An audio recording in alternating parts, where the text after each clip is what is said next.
Hello, everybody. Blind Middle Gamer here with you, and it is now time for a topic I've been wanting to discuss around gaming and around me being a blind gamer. Now, you're probably wondering, Blind Middle Gamer, why are you making such a video and why are you discussing this? Well, I want to take this opportunity to explain how I play video games as a new member of the blind gaming community. I do want to give a bit of backstory. Before late 2023, I had usable vision. I had 20 over 400 vision, which meant I could see well enough to play video games that didn't require things such as some of the accessibility features I'm going to get into today. I was able to play your more games like UFC 4, Tekken 7, things like that. And I started dabbling in the accessibility features a little bit. Now, that was because they were there mainly in The Last of Us Part 2 for PS4. Now, I'm going to go into 2023, and I pre ordered Marvel Spider Man 2 thinking, yeah, we're going to do a day one on this. We're going to do a day one on, it was UFC 5. I had just been afforded the opportunity to do something outside of the content creation space, and I wanted to celebrate. So, yeah, I pre-ordered EA Sports UFC 5. Okay, cool, right. Two great games coming in the fall. I've got them. I've snagged them. Well, in, I would say, early to mid-October of 2023, right before these games dropped, I woke up and my vision had changed. So after this change, I knew, just in my mind, I'm thinking, oh, what am I going to do now? Is this going to be the end of my gaming career? Is this going to be the end of me as a content creator, as Blind Metal Gamer? So, no, I wasn't going to let this beat me. So they tried to fix what was wrong with my vision, but unfortunately, it didn't do the trick. So we're at where we're at now. So it's been almost 2 years. And you're probably wondering, Blind Metal Gamer, how are you playing these video games?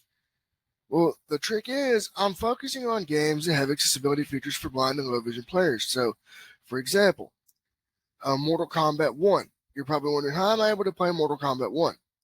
Well, Mortal Kombat 1, thanks to the work of an amazing team of consultants, including the late, great Brandon Cole, aka Super Blind Man, and Cradlehead, and a lot of those folks, they got that game to be fully blind playable. And meaning it has a screen reader, which will help me navigate menus. It has audio indicators, which help me to know how far I am or close I am to my opponent. It has audio indicators for the fatal blows system for the mini game, where you can push the buttons to either increase or decrease the damage if you're being given a fatal blow or if you are receiving a fatal blow or giving it. Also, as far as games like The Veil, its screen reader is so advanced it would tell me what buttons to push when in order to progress through the game. And that game was a unique game, and I didn't have a navigational assistance, which I'll get into in a minute. Another thing that Mortal Kombat 1 has, circling back real quick, is descriptive audio. That helps me as a blind player know what's going on screen during cinematics, such as the story mode, and in fatal blows and in fatalities. Now, The Veil, Shadow of the Crown, which I recently played through, does not have the descriptive audio or navigational assist. It has an advanced screen reader, but it's unique in the fact that it makes you rely on your listening to play that game. So it's specifically catered to blind and low vision players. That's why I was able to play that and complete it successfully. Now you're probably wondering, what about The Last of Us Part 1 and Part 2? Well, The Last of Us Part 1, I completed right before things started to change. And it had, navigational assist, descriptive audio, aim assist, audio cues, things like that. And then The Last of Us Part 2 remastered hits, okay? And I figured I learned, this is after things had changed with the Vision. So I thought I'm going to play this and I'm going to do my full playthrough of it because it's going to have the full suite of features, descriptive audio, navigational assist, audio cues, etc. And I beat that just recently. Now, the current playthrough I'm working on, which is Marvel Spider-Man 2, has descriptive audio, a navigational assist that's unique, and you get not only your camera pointed to where you got to go, like in The Last of Us Part 1 and Part 2, and then God of War Ragnarok, but you get a click, click, click, click sound that'll increase in frequency and in pace when you get closer to your objective. And that is how, my friends, I'm able to play these games. It's Marvel Spider-Man 2, and shout out to Insomniac for doing a damn good job, not just a good job, but a damn good job on accessibility because they went the extra mile. Not only do you have your streaming mode for music, you have your navigational assist that I described, you have your descriptive audio, you have a full-fledged screen reader. You heard this correctly. Full-fledged. It does everything from tell you which button to push to start the game, which button to push to punch enemies, which to do what. It helps you play the game. Now, I'm not going to lie. Spider-Man 2 is not perfect. There was a part here recently that I had to have sighted assistance with to make sure I was doing it the correct way. Now, again, I'm not ditching sighted assistance. I'm not going to diss it because we as blind gamers have to have it, at some point. It's nice to have the fully blind playable games. Yes, but if there are games that are like Spider-Man 2 that are for the most part doable and we need to have sighted assistance, that's fine. That's perfectly fine. Because here's how I look at it as a blind gamer. This gives me a chance to collaborate with sighted partners and include them in my process of streaming on YouTube or streaming over on Twitch for YouTube Premiere content. Now, as far as games that are not blind accessible, I'm not going to lie, those require full sighted assistance. And again, there's no shame in it. I'm not shaming it. I'm not going to dog it. I'm not going to insult it. Because, again, even outside of the gaming space, sighted assistance could be useful for other things in life as well. Now, as far as, how I play games, I usually play games that are accessible, that have the screen reader feature and the features I described. Or if they're not accessible, I'll pick a game and have sighted assistance for collaborative content. Now, would it be nice to have more games with navigational assistance, a full-blown screen reader, descriptive audio, and things like that? Yes. So I'll give an example, and I want to give a shout out to Steve Sandler for this. I was on YouTube on the PS5, just browsing videos with the screen reader, kicking back, doing my thing, and I came across Steve's review of Doom: The Dark Ages.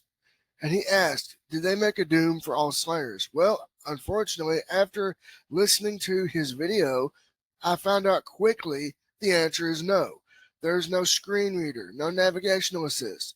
Now, I'm not saying that Bethesda did a bad job on that. They probably wanted to get those in there, or an id. They just probably didn't have the time or the manpower to do it. Now, again, I'm not going to dog a developer if they want to make a game accessible and they can't because of lack of features or lack of time to develop it. Now, I'll give an example. Okay, Spider-Man 2, you're thinking, oh, Blind Metal Gamer, why didn't you do a day one stream of that? Well, at that time I was dealing with my vision change, and 2, they didn't have the accessibility I was going to need, such as the screen reader, the navigational assist, the descriptive audio. I had to wait until March of last year, 2024, to begin my playthrough proper because I wanted to do this correctly. I wanted to ensure that my playthrough of this game was accessible to everybody who's going to be watching, listening, enjoying. I wanted to make sure this playthrough was one that everybody could enjoy. Not just one that I could enjoy giving you, one that you could enjoy sitting down in front of your computer or mobile device or wherever you watch my YouTube channel or listen to it and enjoy my content. That is the reason why it took so long. Now, as far as back to how I play, I mainly go by sound and rely on audio cues, and I rely on accessibility features such as full screen readers, descriptive audio, navigational assist, and in a fighting game like Mortal Kombat, audio cues to let me know how far or close I am to my opponent. So, to kind of wrap this video up, I want to say something to the developers of any developer of any game that's out going to be worked on for consoles or PC. My thing to you guys and gals is this. I would like you all to use this video as an example of how to make your games blind accessible. Not just accessible by, oh, a blind person can pick up the game and get started. I'm talking to make your game fully playable by a blind or low vision gamer from start to end with no type of interruptions. Now, one thing I did leave out when it came to Spider-Man and The Last of Us Part 1 and 2 is skippable puzzles. That is another thing too that helps me is the skippable puzzles and auto quick time event or auto QTE completions. So developers, take this video, use it as a example, as a tool to learn how to make your game fully playable for blind and low vision players.